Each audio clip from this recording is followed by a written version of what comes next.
Number 6 سے ہمیں پڑھنا ہے۔ میں معذرت خواہ ہوں جی کہ میں میکینک اور کچھ ٹریفک کے چکر میں پھنسا رہا ہوں۔ اعوذ باللہ من الشیطان الرجیم، بسم اللہ الرحمن الرحیم۔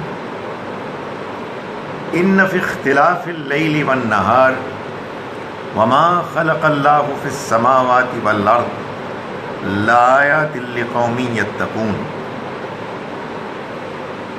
یقیناً رات اور دن کے اختلاف یعنی ایک دوسرے کے آگے پیچھے آنے جانے میں، وما خلق اللہ فی السماوات والارض، اور جو اللہ نے پیدا کیا زمین اور آسمانوں میں، لآیات لقوم یتقون، ان میں بڑی نشانیاں ہیں ان لوگوں کے لیے کہ جو ڈرتے ہیں، جو پرہیزگاری اختیار کرنے والے ہیں۔ سورہ یونس سے 10ویں سورہ سے قرآن مجید کے گروپس کا تیسرا گروپ شروع ہو رہا ہے، اور اس میں ہم نے پہلی 5 آیات پڑھی، اور میں نے پچھلی مرتبہ یہ بات بیان کی کہ یہ پہلی 2 صورتیں جیسے کہ قرآن میں بالعموم ہم دیکھتے ہیں سورہ یونس اور سورہ ہود، یہ جوڑا صورتیں ہیں اور ان کے مضامین چنانچہ ایک دوسرے سے ملتے جلتے ہیں۔ اس میں اللہ تعالیٰ نے دونوں باتیں یعنی انذار، وارننگ، خبردار کرنا، اور بشارت، خوشخبری سنانا، دونوں کو بیان کیا ہے۔ صرف فرق اتنا ہے کہ ہم یہ دیکھ رہے ہیں کہ سورہ یونس میں جو بات عقلی، آفاقی یعنی جو فینومینا آف دا نیچر ہیں ان کے دلائل اور انسانی فطرت کے دلائل سے بیان کی، اسی بات کو آگے چل کے دوسری سورہ مبارکہ میں تاریخی دلائل سے واضح کیا گیا۔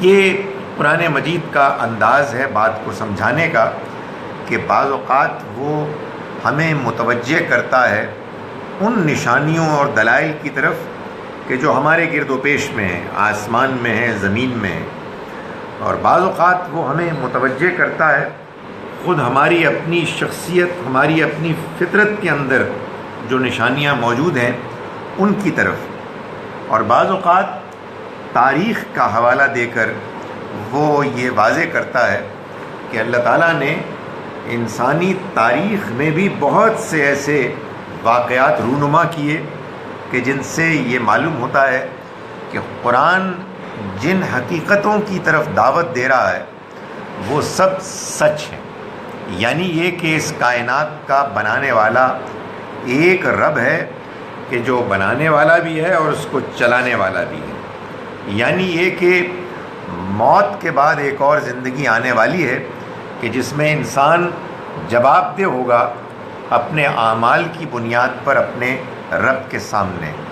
اور قرآن مجید اپنے اس پریزنٹیشن میں اس بات کو بھی بار بار کرتا ہے کہ اللہ کی وحی، یہ قرآن اور نبی اکرم صلی اللہ علیہ وسلم کا پیغام یہ برحق ہے، یہ سچا ہے۔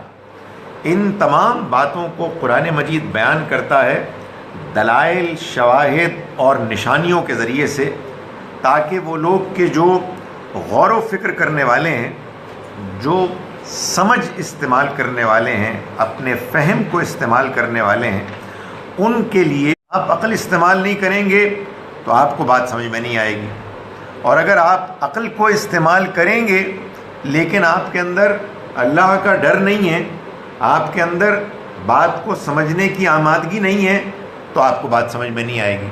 تو دونوں چیزیں بیک وقت ہونی ضروری ہیں، دونوں شرائط جب پوری ہوتی ہیں تو انسان کو بات سمجھ میں آتی ہے۔ ایک جانب اپنی عقل کو استعمال کرنا اور دوسری جانب اپنے اندر صحیح بات کو ماننے کی آمادگی پیدا کرنا، جو اللہ سے ڈرنے اور اپنے آپ کو اس دنیا کی زندگی میں جو انجام سامنے آتے ہیں، موت کی حقیقت سامنے آتی ہے، اس کی وجہ سے انسان کے اندر جو ایک خوف اور ایک آمادگی پیدا ہوتی ہے، وہ بھی ضروری ہے۔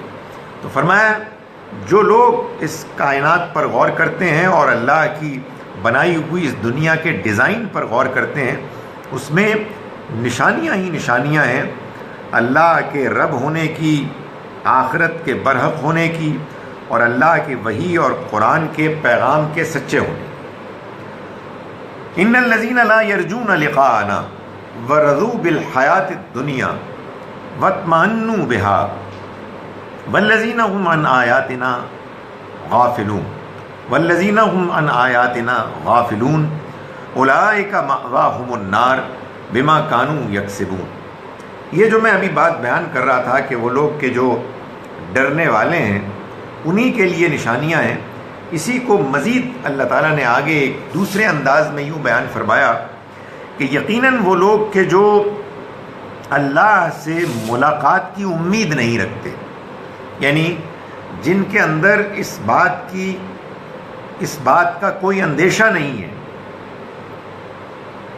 کہ وہ مرنے کے بعد ایک روز اپنے رب سے ملاقات کریں گے، ورضوا بالحیات الدنیا، اور وہ دنیا کی زندگی پر راضی ہو گئے، واطمأنوا بها، اور وہ اس پر مطمئن ہو گئے، والذین هم عن آیاتنا غافلون، اور وہ لوگ کہ جو ہماری نشانیوں سے غافل ہیں۔ یعنی یہ سب چیزیں ایک ساتھ بیک وقت ایک دوسرے کے ساتھ لنکڈ ہیں، یعنی جو لوگ اللہ سے ملاقات کی امید نہیں رکھتے، انہیں اس بات کا اندیشہ نہیں ہے کہ وہ اپنے رب کے پاس کھڑے ہوں گے اور اس کو جواب دیں گے، یہی لوگ ہیں کہ جو دنیا کی زندگی پر پوری طرح سے راضی، وہ یہ فیصلہ کیے ہوئے ہیں کہ دنیا کی زندگی میں جو کچھ ان کو ملتا ہے وہی سب کچھ ہے، وہی اصل میں مطمع نظر ہے، وہی اصل مقصد ہے، اسی کو حاصل کرنے کے لیے انسان کو ساری تگ و دو کرنی چاہیے، اور وہ اس پر مطمئن ہے۔ یہ لوگ ہیں کہ جو ہماری نشانیوں سے غافل ہیں۔ کیوں؟ اس لیے کہ ظاہر ہے کہ یہ جو نشانیاں ہیں یہ تو ان انسانوں کو اس حقیقت کی طرف متوجہ کرتی ہیں کہ ہمارا بنانے والا ایک خالق، ہماری ضرورتوں کو پورا کرنے والا ایک مالک ہے جس کے آگے ہمیں جواب دینا ہے۔ دنیا ختم ہونے والی ہے اور موت کے بعد ہمیں اللہ کے سامنے جواب دہی کے لیے پیش ہونا ہے، اور اللہ نے اپنی وحی کے ذریعے سے ہم کو اس دنیا میں صحیح رویہ اختیار کرنے کی نصیحت تلقین کی ہے۔ تو وہ لوگ کہ جو دنیا کی زندگی کو اپنا اصل مقصد قرار دیتے ہیں، وہ ہماری آیات سے غافل ہیں، وہ اس کے بارے میں سنجیدہ رویہ اختیار کرنے کے لیے تیار نہیں ہے۔ وہی بات جو میں پہلے گزارش کر رہا تھا کہ انسان کی عقل کو اگر انسان استعمال کرتا ہے اور وہ دنیا کی زندگی کے بارے میں اتنا زیادہ پیشنیٹ ہے، اس کے بارے میں اتنا زیادہ وہ دل لگائے ہوئے ہے کہ وہ ان حقیقتوں کو ماننے کے لیے تیار نہیں ہے کہ جو موت کے بعد کی زندگی کی حقیقت کو نمایاں کرتی ہیں اور جواب دہی کے بارے میں انسان کو متوجہ کرتی ہیں، وہ کبھی ان چیزوں پر غور کرنے کے لیے تیار نہیں۔ اس لیے کہ غور کرنے کے نتیجے میں تو انسان کو ماننا پڑے گا کہ یہ دنیا کی زندگی ایک امتحان ہے، اس میں انسان کی جو خواہشات ہیں ان پر انسان کو قابو پانا ہے، لگام دینی ہے۔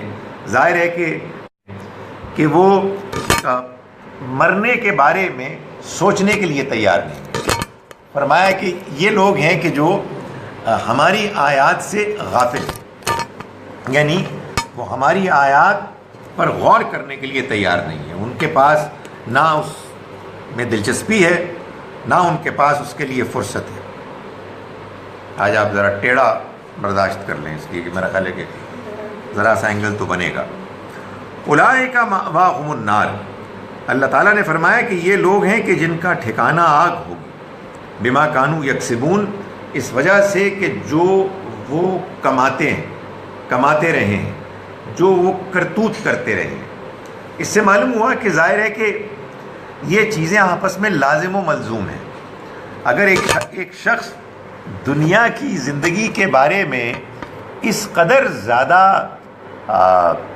متوجہ ہے اور مشغول ہے، اس میں مصروف ہے کہ وہ اللہ کی نشانیوں پر توجہ دینے کے لیے تیار نہیں ہے، تو ظاہر ہے کہ اس کے اعمال ٹھیک نہیں ہو سکتے۔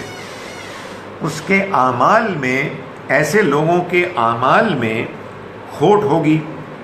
وہ جہاں کہیں بھی موقع پائیں گے اپنی خواہشات نفس کو پورا کرنے کے لیے وہ جتن کریں گے، اور یہ وہ چیز ہے کہ جو ان کے لیے اللہ کے ہاں پکڑ کا ذریعہ بنے گی۔ اس پر بڑا صحیح ہے کلے، تو میرا خیال ہے کہ اس کو نہ چھیڑیں۔ ڈال سکتے ہیں؟ میرا خیال ہے کہ بالکل ٹھیک جا رہا ہے، سوائے اس کے کہ میں کوئی گڑبڑ نہ کروں۔ تو یہ اللہ تعالیٰ نے واضح فرما دیا، یعنی یہ چیزیں ایک دوسرے کے ساتھ لنک ہیں کہ آدمی دنیا میں غرق ہے، اسی کو سب کچھ سمجھتا ہے، آخرت کو ماننے کے لیے تیار نہیں ہے، وہ اللہ کی نشانیوں پر غور نہیں کرے گا بلکہ اس سے غافل رہے گا، اور اس کے نتیجے میں اس کے اعمال میں کھوٹ آئے گی، بدعمالی اس کے اندر پیدا ہو جائے گی۔ تو اللہ تعالیٰ نے فرمایا کہ یہ وہ لوگ ہیں کہ جن کا ٹھکانہ آگ ہے، اس وجہ سے کہ جو وہ کمایا کرتے تھے، جو انہوں نے اس دنیا میں کرتوت کیے۔ ان الذین آمنوا وعملوا الصالحات، یقیناً وہ لوگ کہ جو ایمان لائے اور جنہوں نے نیک اعمال کیے، یہدیہم ربہم بایمانہم، رہنمائی کرتا ہے ان کا رب ان کے ایمان کی بدولت، یعنی انہیں ان کے ایمان کی وجہ سے وہ ان کو ہدایت دیتا ہے، وہ ان کی رہنمائی کرتا ہے، اور انہیں وہ تجری من تحتہم الانہار، ان کی منزل تک پہنچا دے گا، یعنی ان کے نیچے نعمت کے باغوں میں ان کے لیے نہریں بہہ رہی ہوں گی، فی جنات النعیم، نعمت کے باغوں میں، دعواہم فیہا سبحانک اللہم وتحیتہم فیہا سلام،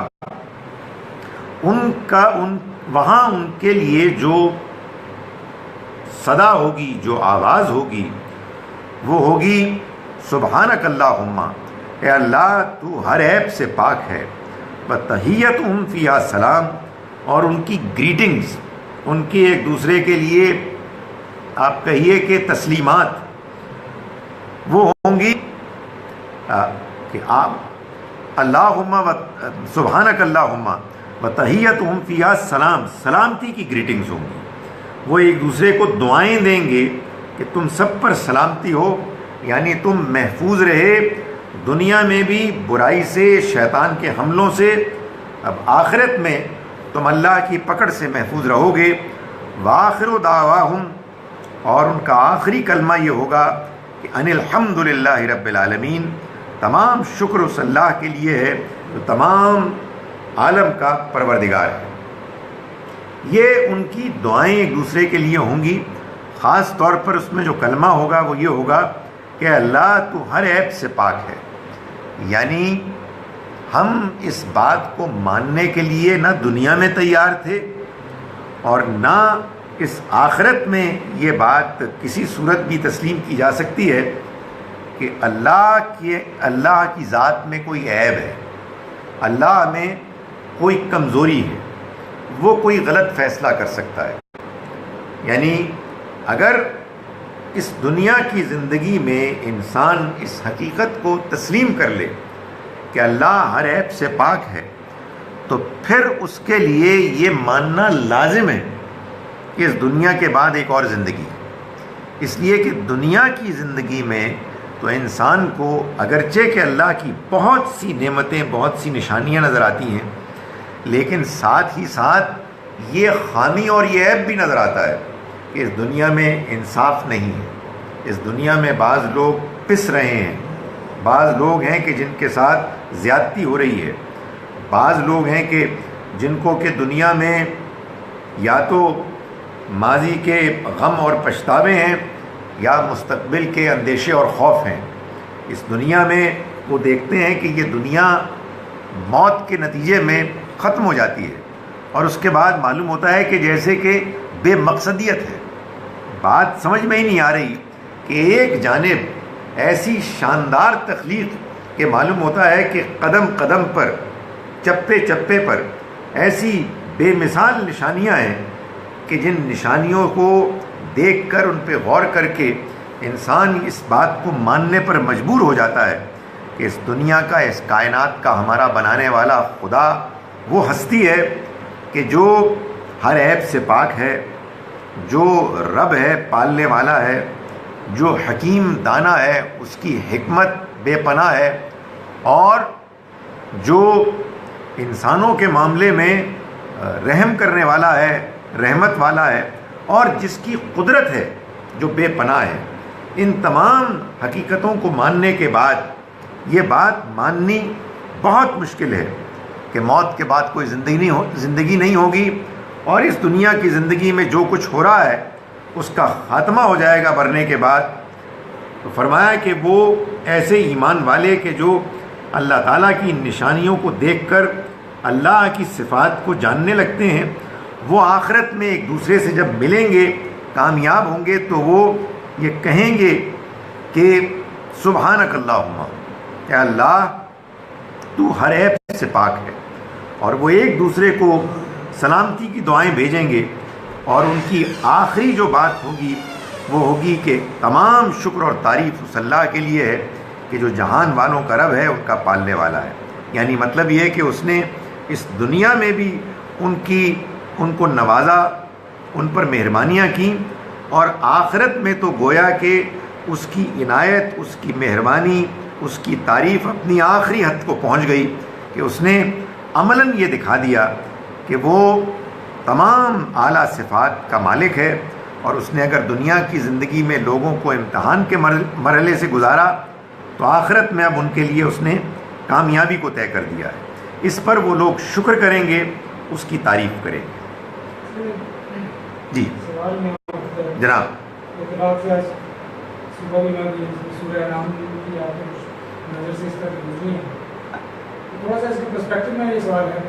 جی جیسا قرآن میں جگہ پہ آتا ہے آخری رکوع سورہ بقرہ کا یا میری نظر سے سورہ احقاف کی کا ہے، دونوں جگہ یہی کہا گیا ہے لا یکلف نفسا الا وسعها، لا یکلف اللہ کہا گیا ہے، لا یکلف نفسا الا وسعها. اب یہ جو بات کی جا رہی ہے ایمان اور اس کی دعوت کو پہچاننا اللہ کی نشانیوں کے تھے، اس سے ایک بات تو طے ہو جاتی ہے کہ یہ یقیناً ہر انسان کی مینٹل فیکلٹیز اور اس کے مطابق کیپبلٹیز جو ہیں یہ ان سے مشروط ہیں. جی ٹھیک ہے. اور یہ بارہا ہم یہ ذکر پہلے بھی کر چکے ہیں کہ اللہ تعالیٰ ہر انسان سے اس کی کیپیسٹی کے مطابق مواخذہ اور معاملہ کرے گا. اب یہ والی آیت پڑھ لینے کے بعد جس میں اسٹارٹ ہی کوالیفیکیشن کے ساتھ ہوتی ہے کہ ان الذین آمنوا، جو لوگ ایمان لائے، مینس کہ وہ سارے کے سارے اس اسٹریٹا یا اس گروپ کے ہیں جن کی وہ مینٹل کیپیسٹی ہے جہاں پہ وہ یہ انفر کر سکیں کہ میسیج کیا دیا جا رہا ہے اور اس سے ہمیں مطلب کیا مزید اس میں تجسس پیدا ہونا چاہیے، اور اس کے لیے آپ کو کسی اور مزید جستجو کر کے اس کے جو گرائیں ہیں ان کو کھولیں اور سمجھنے کی کوشش کریں. تو پھر یہ جو لوگ انٹلیکچولی اس طرح سے گفٹڈ نہیں ہیں، کیونکہ یہ چیزوں کو ہم نے دیکھا ہے سر دنیا میں کہ exceptional and ordinary and extraordinary and normal, paranormal, subnormal, اس طرح کی اگر میں کیٹیگرائزیشن کرتا ہوں تو میرے من کو یہاں تھوڑا ٹھیک ہے ہوتا ہے کہ کیا میں ان لوگوں کو بھی شامل کر لوں. یہ سوال آیات کے پڑھنے کے دوران ہی اٹھ گیا کہ قرآن مجید تو بڑے کیٹیگوریکلی یہ کہہ رہا ہے کہ جو لوگ ایمان لاتے ہیں، اللہ کی نشانیوں پر غور کر کے حقیقت تک پہنچ جاتے ہیں، ان کے لیے تو کامیابی ہے. اور جو لوگ ان آیات پر غور نہیں کرتے، غور نہیں کر پاتے اور وہ اس نتیجے تک نہیں پہنچتے، ان کے لیے ناکامی ہے۔ حالانکہ ہم جانتے ہیں، قرآن نے بھی اس کو بیان کیا اور ہم عملاً بھی جانتے ہیں کہ انسانوں کی کیپیسٹی میں، ان کی وسعت میں بڑا فرق ہوتا ہے۔ ظاہر ہے کہ کچھ لوگ ہیں کہ جو ذہین ہوتے ہیں، غور و فکر کرنے والے ہوتے ہیں، وہ تو آیات پر، نشانیوں پر غور کر کے ان نتائج تک پہنچ جاتے ہیں، پہنچ سکتے ہیں کہ جن کی طرف قرآن نے اشارہ کیا، لیکن ہر انسان کا تو یہ امکان نہیں ہوتا، ہر انسان کے لیے تو یہ ممکن نہیں ہوتا۔ تو پھر اس کو ہم کیسے سمجھیں، کیسے قرآن کی بات سے اپنی انڈرسٹینڈنگ کو ریکنسائل کریں؟ دیکھیں، میں آپ سے گزارش کروں کہ قرآن مجید کو پڑھتے ہوئے یہ بات سمجھنی چاہیے کہ قرآن جب کبھی بھی دو مختلف، آپ سمجھیے کہ ڈائمیٹرکلی اپوزٹ گروپس کا ذکر کرتا ہے، تو اصل میں یہ دو ایکسٹریمز ہیں، ایک آئیڈیل اور ایک بالکل اس کے اپوزٹ، اور دونوں میں یہ بات امپلائیڈ ہوتی ہے ان کے بیان میں کہ ان تک صحیح بات پہنچ گئی اپنی آخری شکل میں، اور اس کے بعد انہوں نے اس کو مان لیا۔ ظاہر ہے کہ جب صحیح بات آخری حد تک پہنچ جاتی ہے پیغمبروں کے ذریعے سے، پیغمبروں کے ساتھ آئی ہوئی کتابوں کے ذریعے سے، تو اس میں ہوتا کیا ہے کہ ذہین، فطین، سمجھدار لوگوں کے علاوہ جو ذرا کم ذہین ہوتے ہیں، آرڈنری ہوتے ہیں، ان پر بھی حقیقت واضح ہو جاتی ہے، روشن ہو جاتی ہے، اور وہ ماننے کی طرف مائل ہو جاتے ہیں۔ حقیقت یہ ہے کہ میں اپنی بات کر رہا ہوں کہ قرآن مجید کو پڑھنے سے پہلے کبھی الگ سے اپنے طور پر غور کر کے ہم ان باتوں تک نہیں پہنچے۔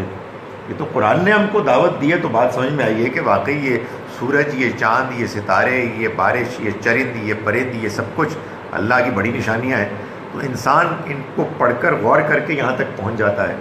تو قرآن مجید انہی کا ذکر کر رہا ہے، لیکن یہاں جو بات بیان ہوئی ہے اس میں ایک دوسرا پہلو بھی ہے کہ لوگ نہ صرف یہ کہ آیات پر غور نہیں کر رہے، ان کے ذریعے سے اصل حقیقت کو نہیں پا رہے، بلکہ ساتھ ہی ساتھ ایک دوسرا پہلو بھی ہے کہ دنیا کی زندگی پر مطمئن ہو گئے، اور اس پر مطمئن ہونے کے نتیجے میں انہوں نے دنیا کو اپنی اولین ترجیح، ٹاپ پرائرٹی بنا لیا، اور یہی نہیں، اس کے نتیجے میں وہ بدعمالی کا شکار ہو گئے۔ یعنی جو قرآن یہ کہہ رہا ہے کہ وہ پکڑے جائیں گے آگ میں، ان کو سزا ملے گی اس وجہ سے جو اعمال وہ کیا کرتے تھے۔ تو اس سے معلوم ہوتا ہے کہ قرآن مجید یہ بتا رہا ہے کہ وہ لوگ کہ جو اللہ کی آیات سے غافل ہیں، اور جگہوں پر اس کو یوں واضح کیا گیا کہ اس کو اگنور کر رہے ہیں۔ آپ نے غور کیا نا کہ کئی جگہوں پر اللہ تعالیٰ یہ فرماتے ہیں کہ ومن ازلم ممن،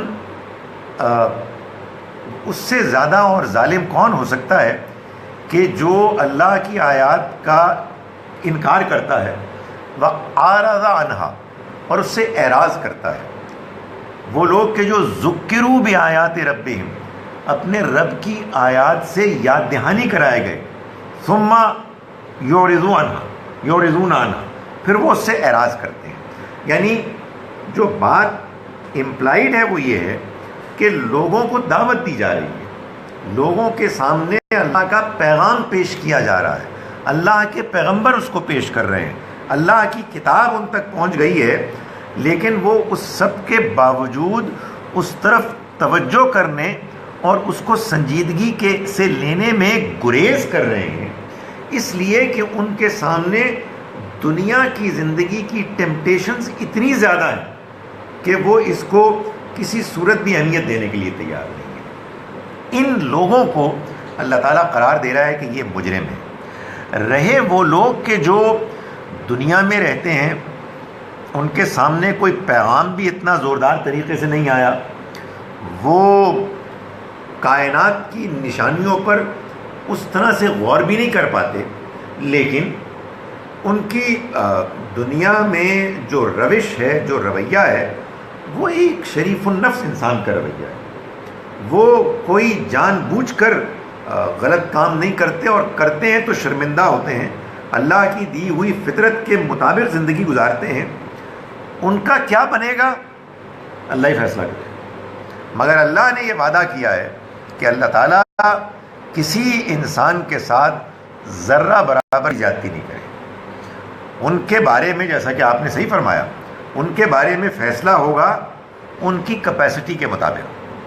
تو میں جو گزارش کر رہا ہوں، میں نے جو آپ کے سوال کا جواب دینے کی ایک کوشش کی ہے وہ یہ ہے کہ یہاں جو بات ہو رہی ہے اصل میں وہ اس آئیڈیل صورتحال کی ہو رہی ہے کہ جس میں اللہ کا پیغام سامنے آ گیا ہے اور لوگ اس پیغام کی طرف سے توجہ دلائے جانے کے باوجود اس سے اعراض کر رہے ہیں، اس کو اگنور کر رہے ہیں، اللہ کی آیات سے غفلت برت رہے ہیں اور بدعمالیوں میں مبتلا ہیں.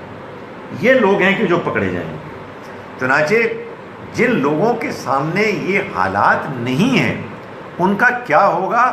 ہر انسان کا حساب کتاب ہوگا اس کے اپنے سرکمسٹینسز کے مطابق. چنانچہ میں اسی لیے بار بار یہ گزارش کرتا ہوں کہ ہمارے مسلمانوں نے، بعض مسلمانوں نے جو نائیو اور اوور سمپلسٹک کنکلوژنز ڈرا کر لیے ہیں کہ ہم مسلمان قرآن کو ماننے والے ہیں، چنانچہ اس کی آیات پر ہم ایمان لاتے ہیں، اور وہ لوگ کہ جو مسلمان نہیں ہیں وہ اس کی آیات سے اعراض کرتے ہیں، چنانچہ ہم کامیاب ہوں گے وہ ناکام ہوں گے. تو بھائی یہ فیصلہ تو وہاں ہوگا. یہاں تو جو بات بیان کی جا رہی ہے اصل میں وہ آئیڈیل بات ہے.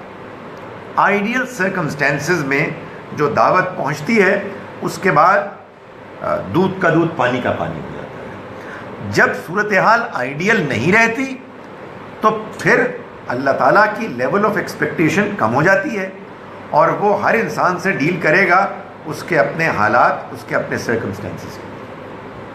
نہیں ابھی اطمینان ہوا. نہیں، یہ انفیکٹ آپ کی ایکسپلینیشن سے ایک اور چیز ٹریگر ہو گئی. سوال پیدا ہو گیا. وہ یہ ٹریگر ہوئی ہے کہ جو کفار تھے بالخصوص جو جی ڈکلیئرڈ یعنی کہتے ہیں نا اینیمیز جو شروع کے بڑے بڑے ان میں ذہین حکیم لوگ کی شامل کے ظاہر ہے نام انہوں نے ٹائٹلس کی جوڑ کی.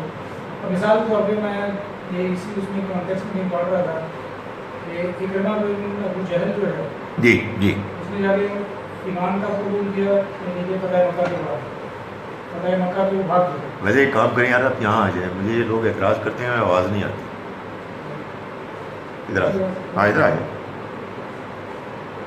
میں سر چلے آپ جو اس کو سمرائز کر کے جی اس کے کانٹیکس میں پوچھنا چاہ رہا ہوں کہ آپ اس نے جا کے فتح مکہ کے بعد ایمان لایا اور مثلا مودودی صاحب نے اپنی تفسیر میں اس کی جو وجہ بیان کی وہ یہ تھی جی کہ وہ جب بھاگا ہے تو وہ حبشہ کی طرف، جدہ سے حبشہ کی طرف ایک بوٹ میں سوار ہوا اور ایک اسٹیج آئی کہ وہ طوفان میں آ گئے جی اور وہاں پر سب نے وہی دعا کرنی شروع کی. جی کوئی فرق نہ پڑا، پھر دوبارہ دعا ہوئی، فرق نہ پڑا، تیسری مرتبہ نے کہا کہ بھائی اب تو اللہ رب العالمین جو ہے خالص میں اس کو پکارا جائے تو یہ خلاصی ہوگی.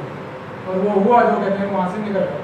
اور اس نے اسی وقت یہ طے کر لیا کہ اگر یہ ایسے ہی ہوا تو سب سے پہلا کام میں واپس جا کے کروں گا کہ محمد صلی اللہ علیہ وسلم کے ہاتھ میں جا کے معافی بھی مانگوں گا اور جو کہ ہوا اور پھر اسے معاف ہو گیا. جی ٹھیک ہے نا سر. اسی طرح حضرت ابراہیم کا واقعہ پورا بیان ہوتا ہے تو انہوں نے کس طریقے سے اپنی چیز کو یوز کیا. میرا اصل میں سوال یہ تھا جی اس کے ایگزیکٹ اپوزٹ جو پریکٹیکلی ہو رہا تھا وہ یہ تھا کہ جتنی بھی کہتے ہیں سبڈیوڈ اور بالکل پرسیکیوٹڈ کلاس تھی ایمان والوں میں سب کو گمراہ نہیں کی. ٹھیک ہے. اتنے ذہین لوگ جو تھے وہ رکے رہے. اس کی ایک چھوٹی سی مثال میں آپ کو یہ تھی. ٹھیک. اور اس کے ایگزیکٹ اپوزٹ آپ دیکھ لیں دوسری، پھر وہ سارے ایمان جو شروع میں یہ بلال ہیں، شروع ہیں اس طرح سے.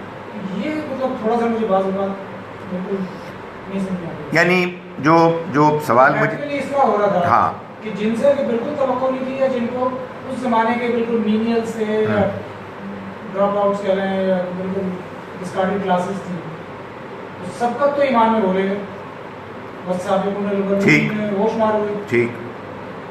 دیکھیں یہ اس کے پیچھے حکمت کیا تھی؟ یعنی سوال یہ ہے کہ آزمائش جب نبی اکرم صلی اللہ علیہ وسلم تشریف لائے اور آپ سے پہلے بھی جتنے پیغمبر آئے اس میں پیٹرن یہ لگتا ہے کہ جو دبا ہوا طبقہ تھا،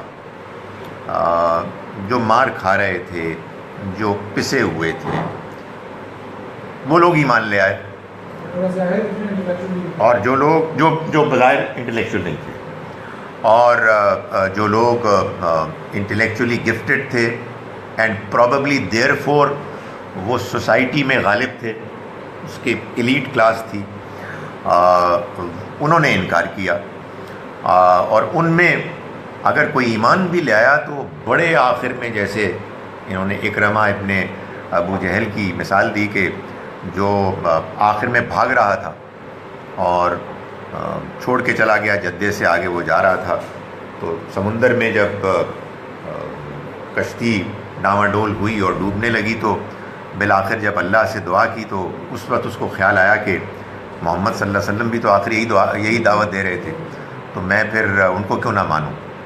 تو اس سے بظاہر ایسا لگتا ہے کہ یہ کچھ تقسیم ایسی ہے کہ جو لوگ زیادہ ایکٹیو، زیادہ آگے بڑھ کر لیڈرشپ کا رول ادا کرنے والے تھے، اور دیر فور شاید جو انٹلیکچولی زیادہ بہتر تھے وہ تو محروم ہی رہے. اب دیکھیں آنیسٹلی میں آپ کو بتاؤں کہ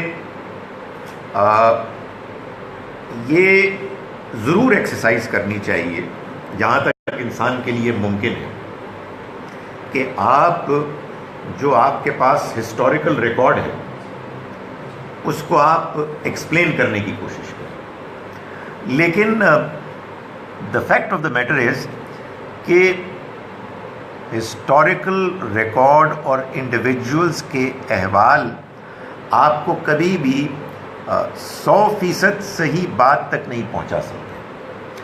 وجہ کیا ہے؟ وجہ یہ ہے کہ انسان کے دل میں کیا ہے، انسان کی شخصیت کن کن مراحل سے گزری ہے، اس نے کیا کچھ کیا ہے، کیا کچھ چھوڑا ہے، یہ صرف اللہ جانتا ہے. یہ آبزرویشن تو بالکل صحیح ہے کہ پیغمبروں کی دعوت پر ایمان لانے والے سب سے پہلے وہ لوگ تھے کہ جو پسے ہوئے تھے. اس پر تانا بھی دیتے تھے لیڈرز کہ جی آپ کے سامنے تو اراذلنا، ہمارے گرے ہوئے لوگ ہیں، ہم آپ کے پاس کیسے آئیں. اس کا جو جواب قرآن سے سمجھ میں آتا ہے وہ یہ ہے کہ وہ لوگ کہ جن کے سامنے ایمان اختیار کرنے کے راستے میں کوئی رکاوٹ نہیں تھی وہ ایمان لے آئے. کوئی دنیا کی ٹیمپٹیشن، کوئی لالچ، کوئی انانیت، کوئی لیڈرشپ، کچھ بھی نہیں تھا تو وہ تو ایمان لائیں گے. اس میں آپ کہیں گے ان کا کیا کمال ہے، یہ تو ان کے پاس ان کے حالات سے ان کو مل گیا. آپ کے سوال سے مجھے پہلی مرتبہ یہ بات سمجھ میں آئی کہ چنانچہ قرآن مجید نے مکی دور میں یہ کہا سورہ عنکبوت میں کہ کیا ان لوگوں نے یہ گمان کیا ہے کہ وہ چھوڑ دیے جائیں گے محض اس بات کے کہنے پر کہ ہم ایمان لائے اور یہ آزمائے نہیں جائیں گے. ہم نے تو آزمایا ان کو بھی کہ جو ان سے پہلے وہ گزرے، تو ہم جان کے رہیں گے ان کو کہ کون ہے کہ جو سچے ہیں اور کون ہے کہ جو جھوٹے ہیں. سو میں جو کہہ رہا ہوں وہ یہ ہے کہ ایمان لانا اچھی بات ہے، لیکن یہ نقطۂ آغاز ہے لوگوں کا کہ جو ایمان لے آئے اس لیے کہ ایمان کے راستے میں کوئی ان کے لیے رکاوٹ نہیں تھی. ان کی اصل آزمائش تو وہ مشکلات تھی کہ جس میں اگر وہ ڈٹے رہتے، جیسا کہ ہمیں معلوم ہے کہ بہت سے ڈٹے رہے، تو وہ پاس ہوتے. اور یہ لوگ کہ جو لیڈرز تھے ان کے لیے الگ آزمائش تھی. ان کی آزمائش تھی ان کی انانیت، ان کی دنیا میں ان کا مقام مرتبہ، ان کو جو ترقی ملی تھی وہ ایک گویا کہ ایک حجاب بن گئی تھی. تو الٹیمیٹلی معلوم یہ ہوتا ہے کہ اللہ تعالیٰ کے ہاں ہر ایک کے لیے امتحان میں، اور ظاہر ہے کہ یہ ہم اللہ پر بھروسہ کرتے ہوئے بھی کہہ رہے ہیں، امتحان میں سب کے لیے اس کے ہاں انصاف ہے۔ ابو جہل اور ابو لہب کو بھی بھرپور موقع ملا، اور ابو بکر، عمر، عثمان، علی کو بھی بھرپور آزمائشیں آئیں۔ ایسا نہیں ہے کہ ان کو کوئی انڈیو ایڈوانٹیج ملی جس کی وجہ سے یہ تو پیدائشی طور پر چہیتے تھے، اور ان کو انڈیو ڈس ایڈوانٹیج ملی جس کی وجہ سے وہ پیدائشی طور پر ملعون تھے اور منحوس تھے۔ نہیں، ایسا نہیں ہے۔ ان کی آزمائشیں تھیں، ان کی بھی آزمائشیں تھیں۔ ان کو اگر فرض کیجئے کہ وہ حجابات نہیں ملے، اور ویسے بائی دا وے یہ جو میں نام لے رہا ہوں جن ہستیوں کے، یہ کوئی کم انٹیلیجنٹ لوگ نہیں تھے، بڑے ذہین تھے جنہوں نے بعد میں ثابت کیا، لیکن مان لیا کہ دونوں جانب کچھ ایسے بھی لوگ تھے کہ جو انٹلیکچولی کم گفٹڈ تھے، تو حقیقت یہ ہے کہ قریش میں بھی ایسے لوگ تھے کہ جو محض فالورز تھے اور بس دنیا کے لالچی تھے، اور یہاں بھی ایسے لوگ تھے کہ جو محض فالورز تھے لیکن وہ اپنی سچائی، نیک نیتی، اپنے خلوص کے نتیجے میں کامیاب ہو گئے۔ سو آپ یوں سمجھیے کہ کیپیسٹی ایک پہلو ہے، وہ پہلو ہے کہ جو طے کرتا ہے کہ آپ سے کتنا ماننا مطلوب مقصود ہے، لیکن ایک اور انسانی شخصیت کا ایک اور پہلو ہے، اور وہ ہے آپ کا خلوص، آپ کی دیانتداری، آپ کی کمٹمنٹ۔ یہ انٹلیکچول لیول کے علاوہ کوئی چیز ہے، یعنی انٹلیکچول لیول بڑی چیز ہوتی ہے، جس کا لیول ہائی ہے اس کے پھر آزمائشیں بھی اور ہیں، لیکن جس کا لو ہے اس کی آزمائشیں اور طرح کی ہیں۔ خدا تعالیٰ نے یہ بات ہم کو پر واضح کی ہے، ہم کو آپ یوں سمجھیے کہ ایشور کرایا ہے کہ وہ کسی کے ساتھ زیادتی نہیں ہوتی۔ جس کے ساتھ جیسے حالات ہیں، جس کو جیسی شخصیت ملی ہے، جس کے جیسے امکانات ہیں، اس کی ویسی ہی آزمائش ہے اور اس کی ویسی ہی جواب دہی ہے۔ اس لیے میں تو ہمیشہ یہ کہتا ہوں کہ آخرت کو ماننا تو کوئی مسئلہ ہی نہیں ہے۔ بڑا ہی بیوقوف اور گھامڑ آدمی ہے کہ جو یہ کہتا ہے کہ مرنے کے بعد زندگی کیسے ہوگی۔ پاگل پن کی بات ہے۔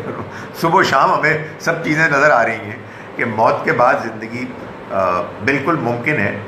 جو ہمیں اللہ تعالیٰ نے جیسے بنایا ہے، اس بناوٹ، اس کے پروسیس سے معلوم ہوتا ہے، ہمیں ہر سال کے مختلف حصوں میں فصلیں، پودے مرنے کے بعد زمین کو دوبارہ زندہ کرتے ہوئے نظر آتے ہیں۔ جو اصل چیز امیجن کرنا مشکل ہے، اور وہ مشکل بھی اصل میں ہمارے اپنے لحاظ سے ہے، اینڈ آنیسٹلی وہ دور حاضر میں اس کو امیجن کرنا بھی آسان ہو گیا ہے کہ کس کے کیا حالات تھے اور اس نے حالات میں کیا اعمال کیے، ان اعمال کے پیچھے کیا نیتیں تھیں۔ یہ وہ فیصلہ ہے کہ جس کی بنیاد پر اللہ تعالیٰ طے کرے گا کہ کس کا کیا مقام ہے، اور وہ اس میں انصاف بھی کرے گا اور وہ رحمت بھی اپنے نچھاور کرے گا اپنے بندوں پر۔ کسی پر غیر ضروری طور پر زیادتی، سختی نہیں ہوگی۔ یہ فیصلہ وہ کرے گا، اور وہ کہتا ہے کہ وہ عزیز ہے، زبردست ہے، وہ حکیم ہے، حکمت والا ہے۔ اس کا فیصلہ ایسا ہوگا کہ کوئی بڑے سے بڑا مجرم بھی اعتراض نہیں کر پائے گا کہ میرے ساتھ زیادتی ہو رہی ہے۔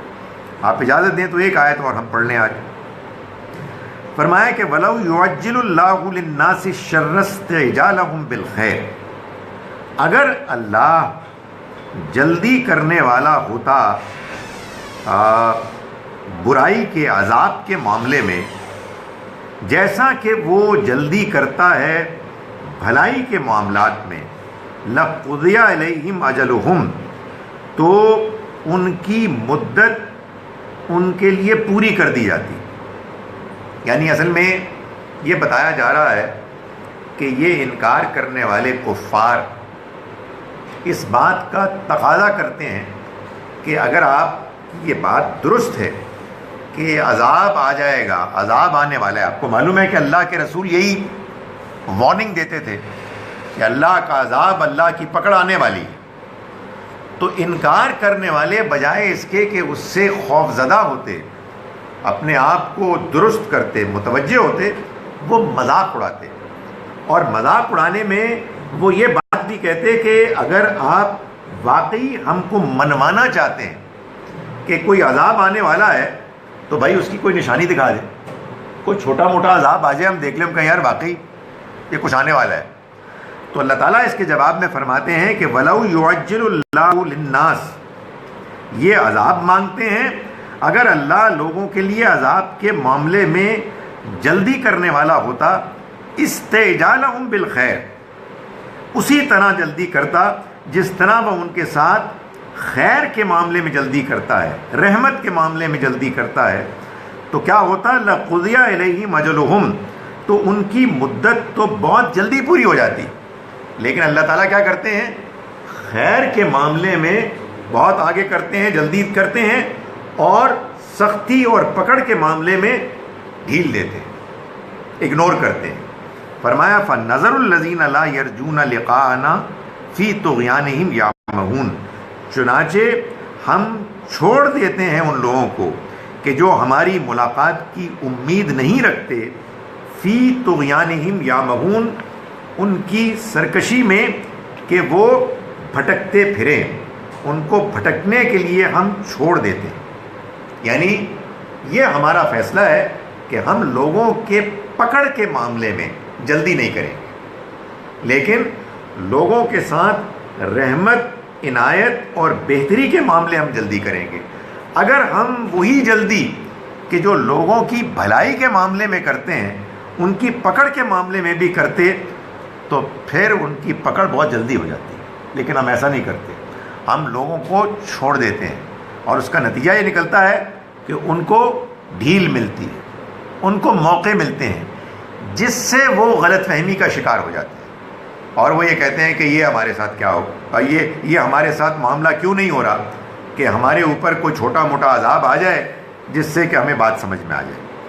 ایک آیت اور بھی اگر کرنے دیں، وَإِذَا مَسَّ الْإِنسَانَ الضُّرُّ دَعَانَا لِجَنبِهِ أَوْ قَاعِدًا أَوْ قَائِمًا، اور انسان کا حال یہ ہے کہ جب ہم مَسَّ الْإِنسَانَ الضُّرُّ، جب ہم اس کو پکڑتے ہیں کسی سختی کے معاملے میں، سخت حالات میں، تو کیا ہوتا ہے؟ اس کو پکڑتے ہیں تو دعانا لجنبی، تو وہ ہمیں پکارتا ہے، او لجنبی او قائدن او قائما، وہ ہم کو پکارتا ہے لیٹے ہوئے بھی، بیٹھے ہوئے بھی اور کھڑے ہوئے بھی، یعنی ہر حال میں وہ ہمیں پکارنے لگتا ہے۔ لیکن فلما کشفنا عنہ ضرہ، پھر جب ہم اس کی تکلیف اس سے ہٹا دیتے ہیں، مرہ کا علم یدعونا الی ضر مسہ، تو ایسے چلتا ہے، اس طرح سے نکلتا ہے کہ گویا کہ اس کو کبھی کسی تکلیف نے چھوا ہی نہیں اور اس نے ہمیں کبھی پکارا ہی نہیں۔ یعنی مرہ کا علم یدعونا، وہ ایسے نکلتا ہے، ایسے چلتا ہے کہ گویا کہ اس نے کبھی ہم کو پکارا ہی نہیں، الی ضر، اس تکلیف میں کہ جو اس کو پہنچی، مسہ۔ کذالک زین للمسرفین، اسی طرح سے خوشنما بنا دی جاتی ہے للمسرفین، حد سے گزرنے والوں کے لیے، ما کانوا یعملون، وہ اعمال کہ جو وہ کیا کرتے ہیں۔ یعنی کہنے کا مطلب یہ ہے کہ اصل حقیقت یہ ہے کہ اگر ہم ان کو کوئی عذاب دکھا بھی دیں تو یہ ایمان نہیں لائیں گے، اس لیے کہ ان کا حال یہ ہے کہ جب ان پر کوئی سخت وقت آتا ہے تو وہ ہر حال میں ہم کو پکارتے ہیں، لیٹتے ہوئے بھی، بیٹھتے ہوئے بھی اور کھڑے ہوئے بھی۔ لیکن پھر جب ان کو کوئی تکلیف پہنچتی ہے تو وہ اس کو پھر جب ان کی تکلیف ٹل جاتی ہے، ان کی تکلیف ان سے ہم ہٹا دیتے ہیں، تو ایسے چلتے ہیں گویا کہ کبھی انہوں نے ہم کو پکارا ہی نہیں۔ تو جب یہ عام زندگی کے معاملات میں ان کی یہ روش ہے، تو بھلا یہ بتاؤ کہ اگر ان کی فرمائش پر ان پر کوئی چھوٹا موٹا عذاب آ بھی جائے گا تو ان کا یہ رویہ کیسے بدلے گا؟ یہی کچھ کرے گا۔ اور یہ فرمایا کہ یہ کن کے ساتھ ہوتا ہے؟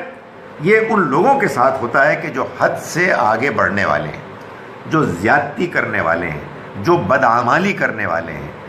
یہ وہ لوگ ہیں کہ جن کے ان غلط رویوں کے نتیجے میں ان کا دل سخت ہو جاتا ہے، ان کے دل پر مہر لگ جاتی ہے، یہ دل کے ساتھ زنگ آلود ہو جاتے ہیں، تو ان کو اگر بات سمجھانے کے لیے کوئی عذاب کی ہم نشانی نازل بھی کر دیں تو اس سے ان کو ہرگز کوئی فرق پڑنے والا نہیں۔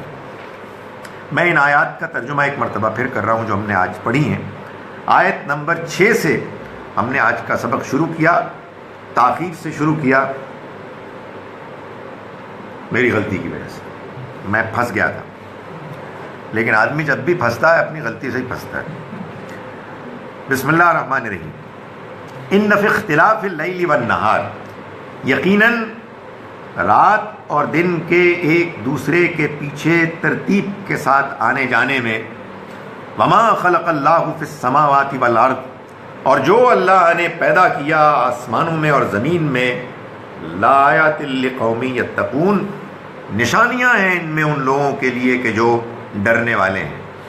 ان الذین لا یرجون لقاءنا، وہ لوگ کہ جو ہم سے ملاقات کی امید نہیں رکھتے، ورضوا بالحیات الدنیا، اور دنیا کی زندگی پر راضی ہو گئے، واطمأنوا بہا، اور وہ اس پر مطمئن، والذین هم عن آیاتنا غافلون، اور وہ لوگ کہ جو ہماری نشانیوں سے غافل ہیں۔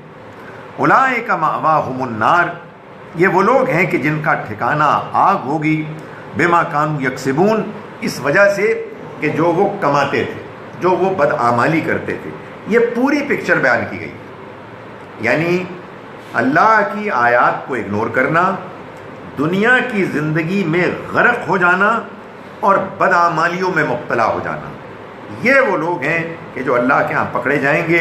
ان الذین آمنوا وعملوا الصالحات، اس کے برعکس وہ لوگ کہ جو ایمان لائے اور جنہوں نے نیک اعمال کیے، یہدیہم ربہم بایمانہم، رہنمائی کرتا ہے ان کا رب ان کے ایمان کی بدولت، ان کے ایمان کے نتیجے میں، تجری من تحتہم الانہار، اور وہ ان کو ان کی منزل تک پہنچا دے گا، بہتی ہوں گی ان کے نیچے نہریں، فی جنات النعیم، نعمت کے باغوں میں، دعواہم فیہا سبحانک اللہم، اور وہاں ان کی صدا ہوگی کہ اے اللہ تو پاک ہے، تحیتہم فیہا سلام، اور ان کے ایک دوسرے کو دعائیں تسلیمات ہوں گی سلامتی کی، وآخر دعواہم، اور ان کا آخری کلمہ ہوگا ان الحمد للہ رب العالمین، کہ شکر اللہ ہی کے لیے ہے جو تمام جہان والوں کا رب ہے، پروردگار ہے۔ وَلَوْ يُعَجِّلُ اللَّهُ لِلنَّاسِ الشَّرَّ اسْتِعْجَالَهُم بِالْخَيْرِ، یہ لوگ عذاب کے لیے نشانیاں مانگتے ہیں، اگر اللہ لوگوں کے لیے عذاب کے بارے میں اسی طرح کی جلدی کرتا جس طرح کہ وہ ان کے ساتھ بھلائی رحمت کے معاملے میں کرتا ہے، لَقُضِيَ إِلَيْهِمْ أَجَلُهُمْ، تو ان کی مدت پوری کر دی جاتی۔ فَنَظَرُ الَّذِينَ لَا يَرْجُونَ لِقَاءَنَا فِي طُغْيَانِهِمْ يَعْمَهُونَ، سو ہم ان لوگوں کو کہ جو ہماری ملاقات کی توقع نہیں رکھتے، ان کی سرکشی میں بھٹکنے کے لیے چھوڑ دیتے ہیں۔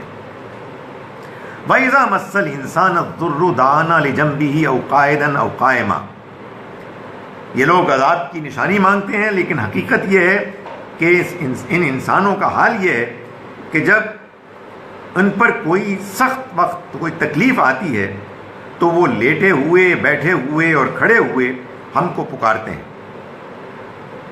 اور فلما کشفنا عنہ ضرہ، پھر جب ہم ان سے ان کی تکلیف الگ کر دیتے ہیں، مرہ کا علم یدعونا، تو وہ اس طرح چلتے ہیں کہ گویا کہ انہوں نے ہم کو کبھی پکارا ہی نہیں، الی ضر مسہ، اس تکلیف کی طرف کہ جو ان کو چھوئی۔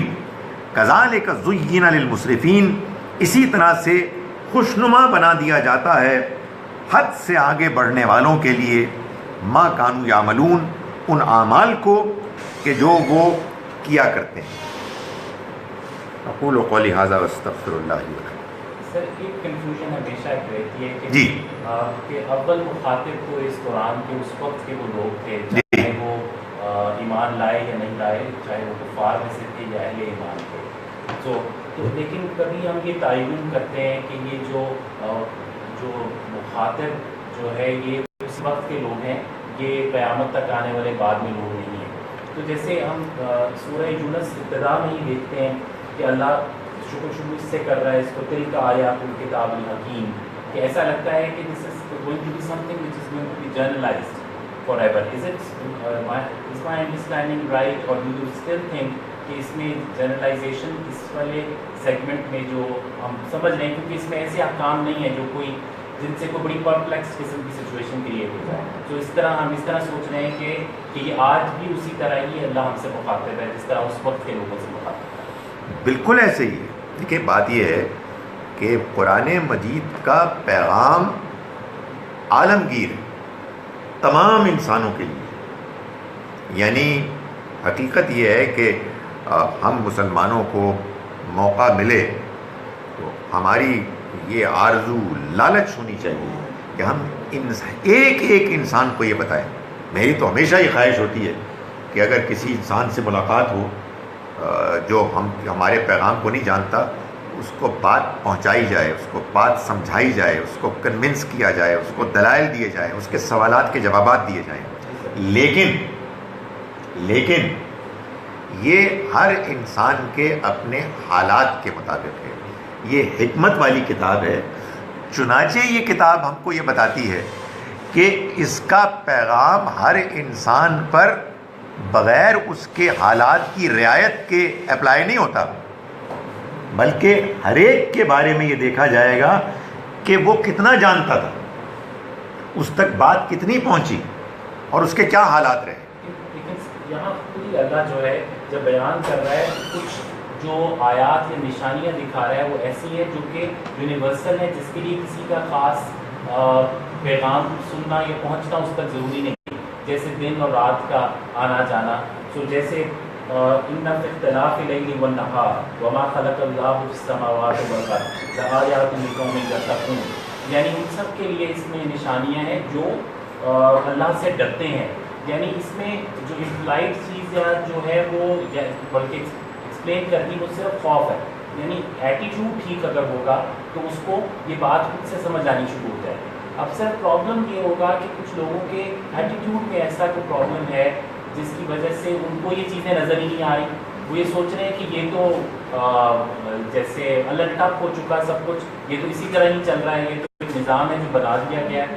جس طرح یہ بھی ایک آبزرویشن آتی ہے کہ انٹلیکچوئلس تو اللہ کا فضل ہے کہ دینی لوگوں میں بھی موجود ہے، لیکن کچھ جن کو ہم جج کر لیتے ہیں خیال ہے کہ ان کے وہ بھی لادین نہیں ہے. وہ ایتھسٹ بھی کہتے ہیں کہ نو وی آر ناٹ لائک لادین، ہمارا بھی ان کے بارے میں نے بہت پڑھا نہیں، پر کچھ ایسے مشاہدہ ضرور ہوا اب تک جو دیکھا کہ بلکہ جو بہت انٹلیکچولی جو بہت اچھے ہمارے خاندان کے لوگ تھے یا جن لوگوں نے بہت پی ایچ ڈیز کی، بہت ریسرچ کی، ایسے ایسے کام کیے جا کے باہر ویسٹ میں جا کے ان لوگوں کے، کہ وہ جا کر بالکل بدل گئے، وہ ایتھسٹ ہو گئے. تو اب ہم سمجھتے ہیں کہ ہم آپس میں بیٹھتے ہیں تو سوچتے ہیں کہ ہم شاید ایوریج تھے تو شکر اللہ کا کہ بچے رہ گئے، اور جو بہت ہی ہم میں سے جو اسپارک جس میں تھا وہ تو بالکل ہی اور طرف نکل گیا. اب اللہ ہی جانتا ہے کہ اس کی واپسی ہو کہ نہ ہو، تو اللہ ہی بہتر جانتا ہے. ایسا بھی ہوتا ہے کہ دیکھیں میں جو سمجھتا ہوں وہ یہ ہے کہ قرآن نے، جیسے کہ میں نے پہلے گزارش کی، اصل حقیقت ریئلٹی الٹیمیٹ بالکل واضح انداز میں بیان ہے. یو سی، جو اس دنیا کے بنانے کے پیچھے جو ریئلٹی ہے، اس کا بنانے والا اور اس کا پرپس، اس کو بالکل واضح کر دیا. جتنا بیان کرنا انسانوں کی ہدایت کے لیے ضروری ہے، ایک کام کیا. اور دوسرا کام یہ کیا کہ اس کے پیش کرنے والے انسان کو اتنا اعلیٰ بنایا کردار کے لحاظ سے، لوگوں کے ساتھ معاملات کے لحاظ سے، اور پھر ساتھ ان کے ایسے حالات پیدا کر دیے کہ ان کی زندگی میں بالکل آئیڈیل پریزنٹیشن ہو گئی اور لوگوں کے لیے کسی قسم کا کوئی عذر باقی نہیں رہا. جب قرآن یہ کہتا ہے سورہ نساء میں کہ جب ہم رسول بھیجتے ہیں تو اس کا مقصد یہ ہوتا ہے کہ لِأَلَّا يَكُونَ لِلنَّاسِ عَلَى اللَّهِ حُجَّةٌ بَعْدَ الرُّسُلِ، کہ لوگوں کے پاس اللہ کے حضور میں رسولوں کے آ جانے کے بعد کوئی عذر باقی نہ رہے. اس کا مطلب یہ ہوا کہ رسولوں کے نہ ہونے کے نتیجے میں عذر ہوتا ہے، اور یہ عذر ہے کہ جس کو وے کیا جائے گا اس انڈرسٹینڈنگ کے مقابلے میں کہ ان کو کتنا معلوم تھا اور انہوں نے اپنے اس فریڈم کو جو اللہ نے ان کو دیا تھا کتنا استعمال کیا. اس لیے میں یہ کہتا ہوں کہ یہ انتہائی غیر دانشمندی کی بات ہے جو ہمارے مسلمان سویپنگ سٹیٹمنٹس دے دیتے ہیں. ہمیں قرآن کو سمجھنا ہے. ہم بھی ابھی سمجھ رہے ہیں. ہمارے اور قرآن کے اس پیغام کے درمیان ابھی بڑے حجابات ہیں اللہ کے پیغمبر صلی اللہ علیہ وسلم کے ساتھیوں کے مقابلے میں. ہماری یہ سٹرگل، یہ کوشش کیا ہے کہ ہم زیادہ سے زیادہ بہتر طریقے سے سمجھیں. تو جب میرے اور آپ کے اور اس کے درمیان رکاوٹیں اور حجابات ہیں تو وہ جن تک کہ یہ بات ابھی اس طرح سے پہنچی نہیں، ظاہر ہے ان کے بھی حجابات ہیں. قرآن نے ہم کو ایک اور بات بھی بتائی ہے کہ قرآن اللہ کے ہاں جواب دہی کے لیے محض قرآن کی تعلیمات ہی کو بنیاد قرار نہیں دے رہا، بلکہ وہ واضح کرتا ہے کہ ان تعلیمات سے پہلے انسانوں کی اپنی فطرت میں اللہ کی جانب سے وحی ہے ایسی. کہنے کا مقصد تو یہی ہوا آپ کا جو آپ ہمیشہ پوائنٹ ایک انکلکیٹ کرتے ہیں کہ اگر کچھ لوگ جو ایک فطرت کے اوپر بھی رہ کر غیر اس کتاب کے اصل پیغام کو سمجھے، اگر وہ سلیم فطرت ہیں اور اچھے کام کر رہے ہیں جو بغیر کسی نالج اور اس امپاورمنٹ کے جو یہ قرآن ہمیں دے رہا ہے، تو ایون دین اللہ ان کے ساتھ معاملہ امید ہے کہ اچھا رکھے گا. بالکل صحیح ہے. اور یہ تو آپ نے جو بات کہی ہے بالکل ہی صحیح ہے، لیکن اس میں جو ایک پیچیدگی پیدا ہوتی ہے وہ پیچیدگی پیدا ہوتی ہے حق کے انکار کی، جو میں بار بار بات بتانے کی کوشش کرتا ہوں اور میں خود سیکھ رہا ہوں. تو جب بات زیادہ کلیئر ہوتی ہے اور زوردار طریقے سے کرتا ہوں. ان کے سوالات سے بھی کچھ چیزیں واضح ہوئی، آپ بھی جو گفتگو کر رہے ہیں اس سے بھی اور کلیئر ہوتی ہے کہ میں ایک بات کہتا ہوں کہ قرآن اصل میں کچھ پرنسپلز بیان کر رہا ہے.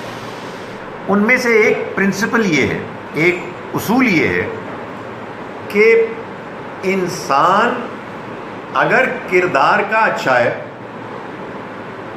اور اس کے سامنے حق واضح ہو جاتا ہے تو یہ دونوں مل جائیں. رائٹ؟ اگر اس کا کردار برا ہے اور حق بالکل واضح ہو گیا ہے تو یہ دور ہو جائے. یہ اصل میں آئیڈیل شکل میں ہو جاتا ہے پیغمبروں کے زمانے میں. لیکن کردار اچھا ہے، حق واضح نہیں ہوا، یعنی وحی کا حق، خدا کے پیغام کا، تو یہ بالکل ممکن ہے کہ یہ قریب نہ آئے. اب کیا ہوگا؟ اب فیصلہ وہاں ہوگا اس بنیاد پر کہ ان کو کتنا معلوم ہے. حق ان کے اندر بھی موجود تھا لیکن انہوں نے اس کو نہیں مانا. یہ جو اللہ کا پیغام تھا اس کو نہیں مانا. اب یہ ایک مقدمہ ہے، یہ ایک کیس ہے جس پر خدا تعالیٰ کی عدالت میں فیصلہ ہوگا کہ بھائی صاحب یہ آپ نے قرآن نہیں پڑھا تھا. تو ہو سکتا ہے وہ جواب دیں جی کہ کیا قرآن ہمیں تو پتہ ہی نہیں تھا، یا معلوم ہو کہ جو خدا کے علم میں بات پرفیکٹ ہوگی کہ نہیں پتہ تھا، انہوں نے گول کر دیا اور یہ جو ان کی نیکی تھی یہ سب ڈرامہ تھا.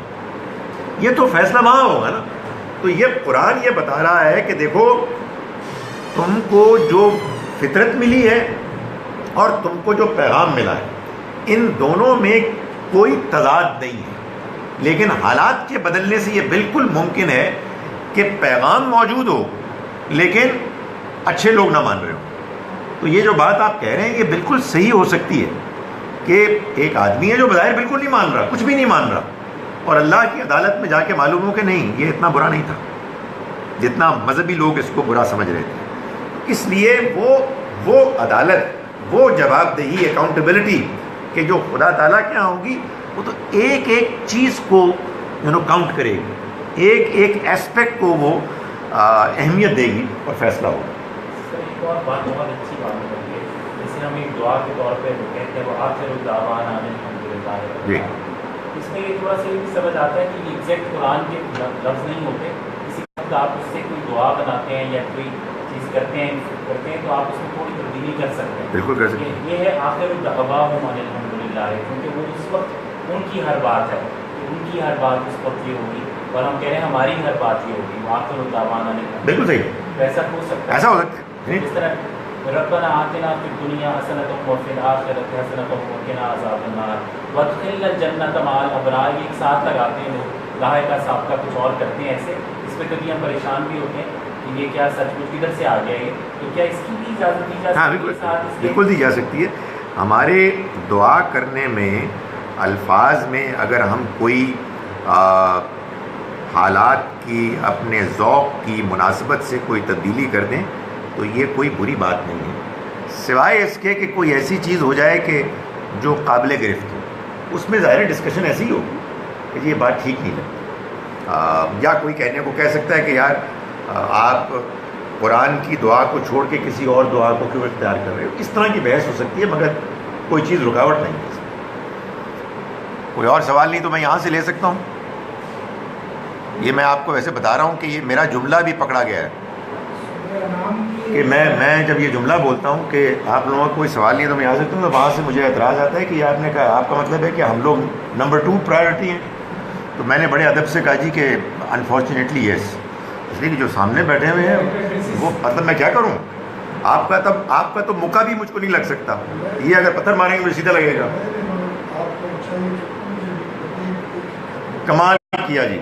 دیکھیں آپ، یہ میزبان کرنل صاحب نے کہا ہے کہ آپ ایک یہاں سے لیا کریں ایک وہاں سے لیا کریں. ہو سکتا ہے کہ وہ بہت ہی اس سے زیادہ. اللہ اکبر. سر آپ آج بہت مقبول ہو گئے ہیں. وہ کہہ رہے جی کہ ہو سکتا ہے کہ ان کے سوالات زیادہ بہتر ہوں. سو اب یہ میں میزبان کا مجھے حکم ہے، اس لیے میں یہاں سے سوال لے رہا ہوں. If we want to convince non-Muslims that the Quran is the final word of Allah, then how do we persuade them to study the Quran unless they are inclined to do so? دیکھیں اب depend کرتا ہے کہ آپ کس سے بات کر رہے ہیں. میرا یہ خیال ہے کہ لوگوں کو یہ بات بھی امپریس کر سکتی ہے کہ یہ حیرت انگیز طریقے سے فلی پریزروڈ ہے. ہم نان مسلمس کو اس کو ڈیمنسٹریٹ کرا سکتے ہیں کہ آپ دیکھیں کہ قرآن آج بھی تلاوت ہو رہا ہے میموری سے. ہم ان کو قرآن مجید سیدھا پڑھوا بھی سکتے ہیں کہ یار آپ اور کتابیں بھی تو پڑھتے ہیں نا. یہ بڑا اسٹرانگ دعویٰ ہے، یہ کتاب بدلی نہیں ہے، ذرا اس کو پڑھ کے دیکھیں. میں اس لیے آپ سے کہہ رہا ہوں کہ آنیسٹلی ہماری ساری تقریریں ایک طرف اور قرآن کا براہ راست پڑھا جانا ایک طرف. جن لوگوں نے اسلام کو قبول کیا ان کے اگر آپ احوال پڑھیں تو ان میں سے بہت سے لوگ یہ کہتے ہیں کہ قرآن نے ہم کو بتایا، قرآن ہم نے قرآن پڑھا اور ہم نے کہا بھی ختم ہو گئی بات. میں براہ راست جانتا ہوں بعض لوگوں کو. ایک نوجوان تھا برطانیہ میں جو گرجے جاتا تھا، تو اس کو میں نے یوسف علی کا ترجمہ دیا. تو ایک دن وہ بیٹھے بیٹھے باتیں کر رہا تھا اور اس نے کہا کہ قرآن تو it's a book of God. میں نے کہا ہاؤ ڈو یو نو؟ اس نے کہا آئی ہیو ریڈ اٹ. تو میں نے کہا سو واٹ؟ اس نے کہا آئی ہیو ریڈ دا قرآن and I could see God speaking in the قرآن. میں نے کہا واو. اور یہ حقیقت ہے کہ آپ قرآن کو پڑھتے ہیں، قرآن میں آپ نے دیکھا ہے کہ اللہ تعالیٰ کس طرح گفتگو کرتے ہیں، معلوم ہوتا ہے خدا بول رہا ہے. تو سب سے بڑی چیز تو یہ ہے. لیکن کوئی بندہ نہیں پڑھنا چاہتا تو پھر اس میں بعض باتیں بھی بتائی جا سکتی ہیں کہ آپ دیکھیں 1400 سال سے زیادہ کا عرصہ گزر چکا ہے، اس میں کوئی ایک بات، کوئی غلطی کی ایسی بیان کریں کہ جو معلوم ہو کہ یہ غلط ہو گئی ہے. اس کے برعکس بہت سی باتیں ایسی ہیں حیرت انگیز طریقے سے کہ جو اس زمانے میں معلوم ہی نہیں تھیں اور اس زمانے میں کنفرم ہو گئی ہیں. تو کچھ 2-4 بتا دیں ان کو. فرعون کی لاش مل گئی، بتا دیں ان کو پہاڑ جو ہیں وہ اب واقعی معلوم ہوتا ہے کہ اس زمین کو سنبھالے ہوئے ہیں. قرآن بڑے 2 ٹوک انداز میں بتاتا تھا اور بہت ساری چیزیں ہیں. سو کچھ باتیں بتا کے آدمی تھوڑا سا تو ہوتا ہے کہ یار یہ دس از سم تھنگ اسٹرینج، یہ نہیں ہو سکتا.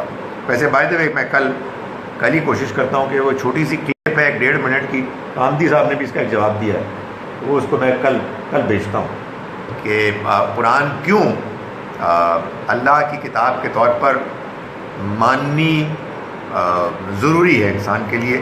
انہوں نے ایک جواب دیا کہ دنیا کی کوئی کتاب بھی ایسی نہیں ہے کہ جس کی عمر 100 سال سے زیادہ ہو. 100 سال کے بعد ختم ہو جاتی ہے، گڑبڑ شروع ہو جاتی ہے، اعتراضات آ جاتے ہیں. انہوں نے اقبال کی مثال دی تو قرآن مجید کو تو 1400 سال سے زیادہ ہو گئے ہیں. یہ ویسی ہی زندہ کتاب ہے، ویسی ہی فریش کتاب ہے. اور میرا خیال ہے کہ آپ لوگوں کو بتائیں جی کہ ہمارا بھی تجربہ ہے، ہم بغیر بعض اوقات تعصب کے بھی پڑھتے ہیں اور اس میں کمال درجے کی تاثیر ہے. اور یہ کتاب سب سے بڑھ کر میں کہتا ہوں، یہ کتاب جو بات بیان کر رہی ہے اس دنیا کے بنانے والے کے بارے میں اور اس دنیا کے زندگی کے مقصد کے بارے میں، اس کے علاوہ کوئی اور ہمیں سمجھا دیں، اس کے مقابلے میں کوئی اور بات بتا دیں. تو اصل پرابلم کیا ہے؟ اصل پرابلم انفارچونیٹلی یہ ہے کہ اس کتاب کے اور انسانوں کے درمیان ہم مسلمان کھڑے ہوئے، میں کھڑا ہوا ہوں، میں رکاوٹ ہوں. ہم ایک فضول بات کیے جا رہے ہیں کہ یہ کتاب کہتی ہے کہ ہم مسلمان کامیاب ہیں، تم سارے ناکام ہو. اس کے نتیجے میں ہم ان پر لعنت بھیجتے ہیں، ہم ان سے نفرت کرتے ہیں، ان سے دشمنی کرتے ہیں. ابے خدا کے بندو، تمہارا کام تو یہ تھا کہ تم یہ کلام دنیا والوں کے سامنے پیش کرتے ہو. چینیوں کو کہتے ہیں، جاپانیوں کو کہتے ہیں، امریکنوں، یار ہم سے ہمارے اللہ کا کلام سن لو، یار پلیز ہم سے یہ بات سن لو. ہم پتہ ہے کہتے ہیں، ایک عجیب و غریب بات کہتے ہیں کہ یہ قرآن پہنچ چکا ہے، سب کو معلوم ہے، حق واضح ہو چکا ہے، اب لوگ جانتے ہیں اور نہیں مانتے، چنانچہ کافر. اللہ اللہ اللہ، اس کا کیا کیا جائے؟ کہنے کا مقصد یہ ہے کہ آپ اپنے ایڈریسی مخاطب کو دیکھیں اور اس کے اپنے ذہنی سطح ٹیسٹ وغیرہ کے مطابق اس کو بات بتائیں. اور ایک اور آخری بات، قرآن بہت سی سمجھداری کی باتیں کرتا ہے، ساری باتیں ہی سمجھداری کی ہیں.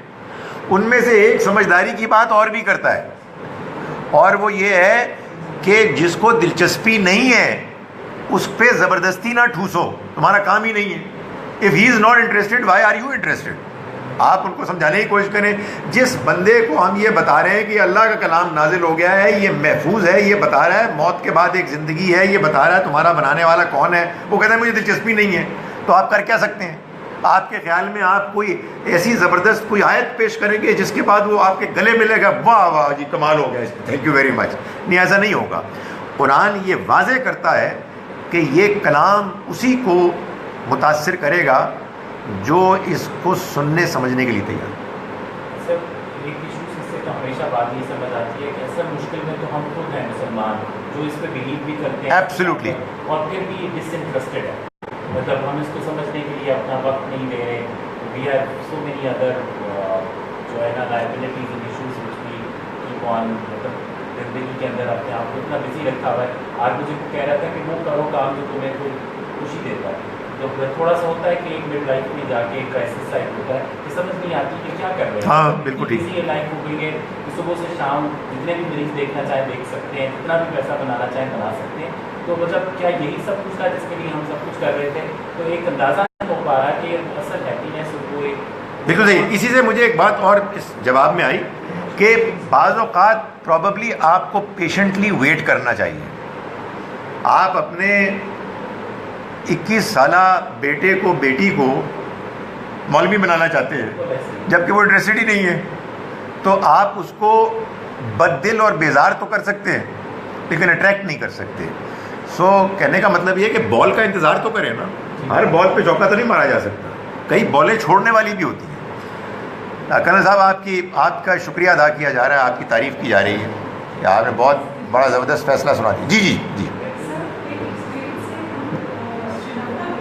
جی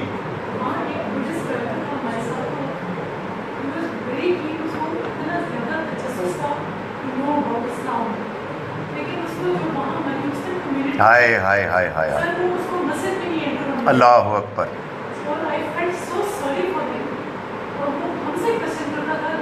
ہائے اللہ.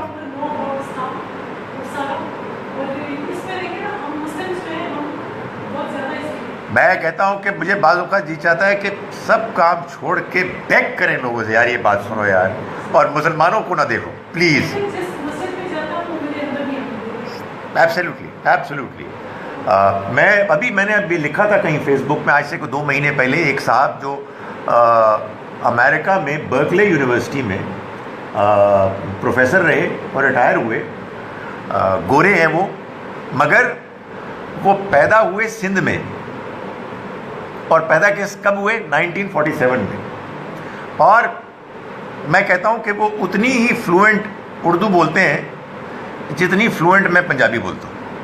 تھوڑی بہت پنجابی میں بول سکتا ہوں، کچھ پھنس جاتا ہوں کبھی کبھی، تو اتنی فلوئنٹ وہ اردو بولتے ہیں. اور پاکستان کے عاشق ہیں، قائد اعظم کے عاشق ہیں. انہوں نے یہ بتایا، اور بہت زبردست آدمی، میں نے اس میں لکھا ہے کچھ چیزیں، ٹی وی پہ بھی آئے تھے ہمارے بھی 14 اگست میں نا، 1-2 چینل میں. انہوں نے یہ بتایا کہ جب میں پل بڑھ رہا تھا پاکستان میں تو لوگ میرے پیچھے پڑے ہوئے تھے، مسلمانوں. میں نے کہا میں نے نہیں ہونا، میں ضد میں آ گیا. یار یہ کیا بکواس ہے، وائی مسلمان ہو، میں کیوں مسلمان ہوں؟ لیکن میری دلچسپی تھی. تو انہوں نے خیر وہ اپنے تجربات بتایا. انہوں نے کہا جی کہ مجھے 2 مرتبہ نبی اکرم صلی اللہ علیہ وسلم کی زیارت ہوئی خواب میں. چلو، تو اس میں مجھے دلچسپ بات بتائی کہ پہلی مرتبہ وہ لانگ ٹائم اگو، تو بقول ان کے حضور نے مجھ کو یہ فرمایا کہ تم ٹھیک ہو. میں مسلمان نہیں ہوا تھا. حضور نے فرمایا تم ٹھیک ہو، you are absolutely right, don't worry about what they are saying. تو مجھے بڑا اطمینان ہوا. کہتے پھر بڑا عرصہ گزرا، میں نے بڑا لمبا سفر کاٹا، اور اب میں کہتا ہوں کہ وہ ذرا ان کا کچھ صوفیانہ ایک مزاج تھا. کہتے ہیں اب میں کہتا ہوں کہ I am more Muslim then any thing else, and I am trying to سے مائی 5 ڈیلی پریئرس. اور یہ کہتے ہیں ابھی مجھے حال ہی میں، یہ کیوں ہوا، یہ مجھے حال ہی میں پھر نبی صلی اللہ علیہ وسلم کی زیارت ہوئی، اور آپ نے فرمایا کہ دیکھو اب نماز پڑھو. تو میں نے کہا یار میں آپ کی دونوں زیارتوں کو مانتا ہوں، اس کی وجہ کہ یہ ہے حکمت دین کی تبلیغ کی. یہ کیا مصیبت ہے، آپ جب دوسروں، میں نے دیکھا ہے کہ ہم جب دوسروں کو مسلمان ہونے کی دعوت دیتے ہیں تو بالعموم ہماری اجتماعی انانیت ہوتی ہے. ایک ہماری ایک کمیونٹی، ایک کامن ایک ایگو ہے کہ بندہ مسلمان ہونا چاہیے ہے، ایسا نہیں کہ میں مسلمان ہوں. یہ بات کہ اس کو حق پہنچے، اس کو بات سمجھ میں آئے، وہ اس کے بعد متاثر ہو، یہ بالکل ڈفرینٹ چیز ہے. اچھا جناب، کرنل صاحب کی تعریف ہو گئی. ایک کسی نے کہا جی کہ یہ جو could that coming and going be stopped please سن رہے ہیں آپ لوگ؟ could that coming and going be stopped please، اور could the door be oiled please، it's distracting. پتہ نہیں کس آواز کی بات ہو رہی ہے.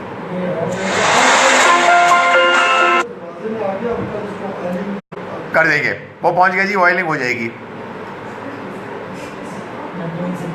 ہاں جی جی پلیز، بالکل پوچھ سکتے ہیں.